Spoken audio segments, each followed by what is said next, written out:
സഭയെ അവഹേളിക്കുകയല്ല. ഞാൻ മനസ്സിലാക്കുന്നതിന് മുമ്പും ഇതേപോലെ മുൻഭാഗവും, അതായത് ആദ്യത്തെ ഭാഗവും അവസാനത്തെ ഭാഗവും വായിച്ചിട്ട് ഗവർണർ പോയ സംഭവങ്ങളൊക്കെ ഉണ്ടായിട്ടുണ്ട്.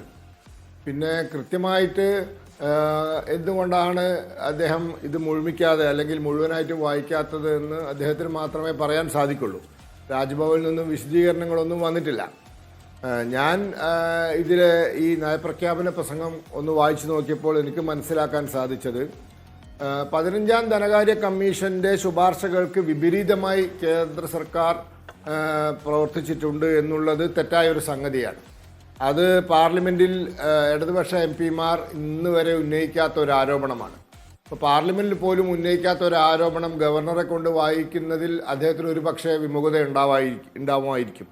അത്ര ഇപ്പോൾ അതിൽ വായിച്ചിട്ട് കാണാൻ സാധിക്കുന്നുള്ളൂ.